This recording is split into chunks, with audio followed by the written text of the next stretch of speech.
Hello বন্ধুরা, তোমরা সবাই কেমন আছো? আশা করি ভালো আছো আর আমিও ভালো আছি।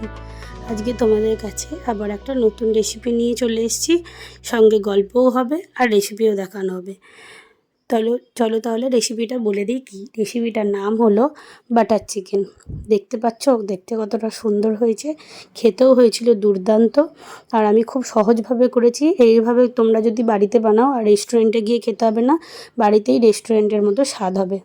দেখো ফার্স্টে আমি চিকেনটাকে খুব ভালো করে ধুয়ে নিয়েছি। এবার এর মধ্যে নুন, কাশ্মীরি লঙ্কার গুঁড়ো, জিরে গুঁড়ো, গোলমরিচ গুঁড়ো আর আদা রসুন আর কাঁচা লঙ্কার পেস্ট দিয়ে খুব ভালো করে মাখিয়ে নিচ্ছি।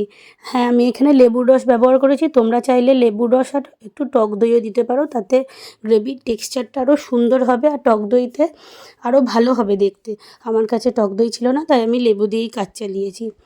এবার অন্যদিকে কড়াইয়ে কিছুটা সরষের তেল গরম করে তাতে জিরে ফোড়ন দিয়ে দিয়েছি। জিরে ফোড়নটা ভেজে নেওয়ার পর তাতে পেঁয়াজ কুচি দিয়ে দিয়েছি। পেঁয়াজটা ভাজা হয়ে গেলে তাতে আদা রসুন আর কাঁচা লঙ্কা বাটা দিয়ে দিয়েছি, হলুদ গুঁড়ো দিয়েছি, নুন দিয়েছি আর টমেটো কুচি দিয়েছি। এই বাটার চিকেনে টমেটোটা একটু বেশি পরিমাণেই লাগে, তাই আমি এখানে দুটো বড় সাইজের টমেটো ইউজ করেছি। তোমরা চাইলে তোমাদের যদি বেশি মাংস থাকে আর একটু বেশি টমেটো দেবে। আর দেখো ওপর থেকে ঝালের জন্য আরেকটু লঙ্কার গুঁড়ো দিয়েছি আর ধনের গুঁড়ো দিয়েছি, জিরের গুঁড়ো না, কিন্তু এখানে কিন্তু আমি ধনের গুঁড়ো ব্যবহার করেছি। তোমরা এবার এটাকে কিছুটা কাজু আর চারমগজ দিয়ে খুব ভালো করে কষিয়ে নামিয়ে নিতে হবে। এবার এটা ঠান্ডা করে খুব ভালো করে একটা স্মুথ পেস্ট তৈরি করে নেবে। খুব পেস্টটা যদি স্মুথ না হয় তোমরা চাইলে ছাঁকনিতে ছেঁকেও নিতে পারো। এবার কড়াইতে সাদা তেল, আমি এখানে সরষের তেল ব্যবহার করেছি। তোমরা চাইলে সাদা তেল বা বাটার ব্যবহার করতে পারো। সরষের তেলটা গরম করে ওই ম্যারিনেট করা রাখা চিকেনটাকে খুব ভালো করে উল্টে পাল্টে ভেজে নিতে হবে। এমনভাবে ভাজতে হবে যাতে চিকেনটা প্রায় 95% মতো এখানেই সেদ্ধ হয়ে যায়। দেখো আমি ঢাকা দিয়ে দিয়ে খুব ভালো করে সিদ্ধ করে নিয়েছি। দেখো আমার চিকেনটা সিদ্ধ হয়ে গেছে প্রায়। এবার চিকেনটা থেকেও তেল ছেড়ে দিয়েছে, দেখালাম তোমাদের। এবার এই চিকেনটাকে অল্প অল্প করে তেলটা ঝরিয়ে ঝরিয়ে তুলে রাখতে হবে। এবার এই কড়াইতেই যে তেলটুকু বেঁচে আছে এর মধ্যেই কিছুটা পরিমাণে বাটার দিয়ে দিচ্ছি। যেহেতু এটা বাটার চিকেন তাই বাটারটা একটু বেশি পরিমাণেই লাগবে। দেখো আমি কিছুটা পরিমাণ বাটার দিয়ে দিয়েছি আর ফোড়নে এখানে তেজপাতা ব্যবহার করেছি।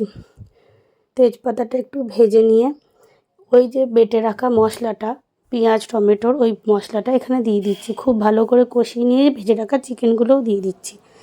এবার আর কিছুই না, আমি এখানে পরিমাণ মতো নুনটা দু জায়গায় ব্যবহার করেছি, তাই আমি আর নুন দিলাম না। আমার নুনের পরিমাণটা ঠিক ছিল। তোমরা একটু টেস্ট করে দেখে নেবে, যদি নুনটা কম থাকে তোমরা একটু নুন দিয়ে দেবে। চিকেনটা দিয়ে নাড়িয়ে চাড়িয়ে শেষে আমি এখানে কাসুরি মেথি দিয়েছি। আর নামানোর আগে অল্প চিনি আর ঝালের জন্য আরেকটু গোলমরিচ গুঁড়ো ব্যবহার করব।